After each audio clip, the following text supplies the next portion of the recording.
Bahwa seorang konduktor dia dituntut nomor satu untuk dia yang membuat musiknya. Jadi nggak bisa misalkan musik tanya ke pianis, ini mainnya gimana ya? Ya, siapa yang konduktor gitu kan? Jadi sebetulnya kalau dengan ensemble, konduktor adalah musisinya. Oh, saya di sini mau legato, di sini saya mau staccato, di sini saya mau marcato. Nah itu yang menentukan seorang konduktor. Ya, karena itu dia harus lebih dulu nanti memahami musik. Tetapi peran konduktor di Indonesia tidak bisa hanya sebagai konduktor. Dia harus full paket, ya paket full. Dia harus bisa menjadi seorang pelatih, dia harus bisa menjadi seorang pengajar, dia harus bisa menjadi pengurus, dia harus bisa menjadi motivator. Nah, hal-hal seperti itu. Ya, dan tentu kita harus mempersiapkan diri karena urusannya adalah untuk melatih, dan peran konduktor adalah untuk paduan suara ini agar anggota paduan suara kita bisa bernyanyi lebih baik. Jadi kita harus membantu mereka untuk menyanyi lebih baik. Nah, karena itu ada banyak hal yang kita perlu ketahui.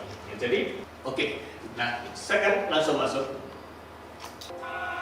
Nah, ya. Nomor satu, harus memiliki pengetahuan dan konsep tentang bunyi paduan suara dan karya musik yang dibawakan. Disebutnya oral reading. Kalau kita ngomong jangka panjangnya, kalau kita memimpin chord, kita harus bisa membayangkan bunyi chord itu yang baik menurut kita harus bunyinya kayak apa. Itu nomor satu.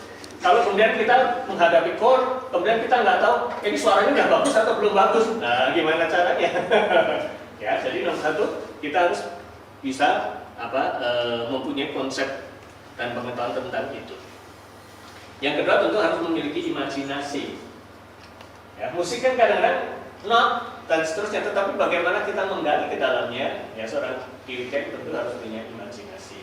Ini yang luas ya, artinya nggak usah dipusingin. Tapi kalau kita mau masuk menjadi konduktor, nantinya harus mengembangkan itu. Yang ketiga, memiliki sikap kepemimpinan. Karena kalau kita memimpin kan mereka harus menurut kita. Kalau kita suruh begini, mereka harus mau. Nah, itu kan kita harus ada kepemimpinan. Kalau kamu nyanyi lebih tipis ya, penyanyian kan enggak, harusnya lebih tebel, misalkan gitu ya, gimana ya. Oke, keempat, memiliki pengetahuan tentang teknik vokal. Nah, jadi kalau kita memimpin paduan suara, tentu kita harus mengembangkan juga atau memiliki pengetahuan teknik vokal. Caranya ya harus belajar. Belajarnya tidak harus menjadi dia sendiri menjadi penyanyi yang bagus sekali, tidak. Tetapi belajar vokal untuk mengerti bagaimana vokal itu dibentuk, bagaimana vokal itu dikembangkan, bagaimana trik-triknya supaya memperbaiki orang bisa memperbaiki orang penyanyi, ya, memperbaiki suara penyanyi-penyanyi kita. Ya. Pendekatannya banyak. Ada yang mereka menggunakan, kalau kita belajar secara privat, kadang-kadang kita menerapkan apa yang kita pelajari kepada penyanyi. Kadang-kadang dari teori-teori itu seorang konduktor bisa mengembangkan imajinasi, untuk mereka berimajinasi untuk mencapai vokal yang diinginkan. Hal seperti itu. Nah, tetapi mutlak perlu untuk belajar teknik vokal. Karena tapi kadang-kadang kurang itu pun masih bisa asal dia punya kepemimpinan yang bagus. Misalkan nih dalam chord, suaranya ini bagus. Coba kamu kasih contoh, nah, misalkan gitu. Ya suaranya seperti ini ya gitu. Tetapi kalau kita nggak tahu basic yang lebih jauh, kan kita mengarahkannya jadi lebih lama. Nah, itu yang perlu dikembangkan. Kemudian kelima, memiliki penguasaan atas tubuh untuk mengaba dengan efektif. Nah, ini tadi yang banyak ditanyakan. Ya, karena konduktor itu sering dibilangnya adalah sepasang tangan dengan telinga yang besar. Karena itu, saya jawab langsung, konduktor sebenarnya dilarang ikut bernyanyi. Kalau dia bernyanyi, dia nggak bisa dengerin chordnya. Kadang-kadang terpaksa bernyanyi, misalkan kita pengen SAPB, bassnya ada, altonya ada, soprannya ada, nggak ada tenornya. Tetapi sebetulnya sebagai konduktor dilarang. Bahkan mouthing, kalau secara teori dilarang. Mouthing ikut itu sebetulnya. Ya, karena dasarnya adalah kalau kita ikut kebiasaan seperti itu, yang kita akan kasih contoh siapa? Kalau bareng nyanyinya sama himne, nggak masalah. Tapi kalau polifoni, yang ini masuk nyanyi, ini masuk nyanyi, kita ini mouthing-nya untuk siapa? Nah, jadi itu beberapa hal. Dan kemudian kalau kita mouthing, tapi kita secara visual tekniknya salah, bisa mempengaruhi vokal dari yang kita pimpin juga. Ya, jadi sebetulnya itu beberapa hal yang dilarang. Tapi kadang-kadang untuk kita perlu, boleh, tapi misalkan untuk membantu attack.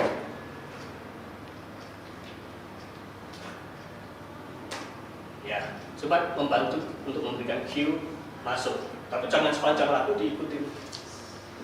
Kecuali dia suruh apa, takut lupa, ya. Sudah lansia, gitu kan, hafal ya, gitu. Tapi mereka susah hafal ya, kita ya, kasih untuk membantu mereka menghafalkan. Ya, jadi ada gunanya juga. Tetapi jangan jadi kebiasaan. Jadi dipakai kalau memang diperlukan. Ya, jadi sebetulnya konduktor itu harus belajar menguasai tubuh, harus melakukan sesuatu yang diperlukan. Jangan melakukan sesuatu yang tidak diperlukan. Nah itu yang kalau mau jadi konduktor yang efektif. Ya. Kalau yang beberapa kemarin sudah ikutan, ya sudah pernah dengar dari saya. Tetapi itu penting. Ya. Kemudian keenam, bisa memberi inspirasi dan memotivasi. Karena musik itu apa ya? Sesuatu yang bisa di-infuse. Tahu ya, infusion. Kalau kita punya buah, ditaruh air, itu kan sebetulnya cairan dari buah-buah itu di-infuse ke dalam air, masuk ke dalam air, sehingga khasiatnya nyata. Nah ini juga sama, musik kadang-kadang perlu motivasi untuk menyanyikan. Misalkan kita menyanyi, saya lupa minta buku lagu. Apa ya? Kan pernah ada lagu, oh Tuhanku nani nani gitu kan? Ya kan? Kalau kita nyanyi saja seperti itu, pakai nana saja ya. Coba ya 3, 4.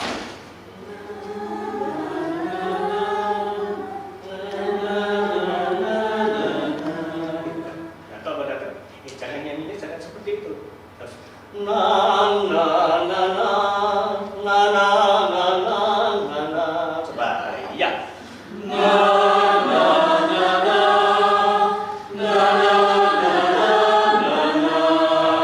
Motivasi ya. Jadi, nah tetapi untuk bisa memotivasi si konduktor harus tahu musik itu, harus memahami musik itu. Kalau nggak tahu ya. Mungkin dia betul, kita harus semangat aja.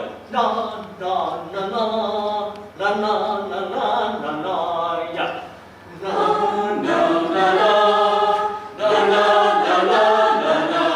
Lagunya nggak begitu. Nah itu yang disebut tadi masuk ke ranah interpretasi dan seterusnya. Nah misalkan kita nyanyi lagu Handel, kalau kita masuk, kalau kita masuk ke AKBP itu. Tapi sekarang saya nggak tahu karena sudah banyak kompetisi dan seterusnya. Tapi zaman dulu sekian puluh tahun yang lalu kalau nyanyi haleluya itu bisa haleluya, haleluya, haleluya, haleluya. Padahal zaman barat nggak harus enteng. Haleluya, haleluya, tantari tren.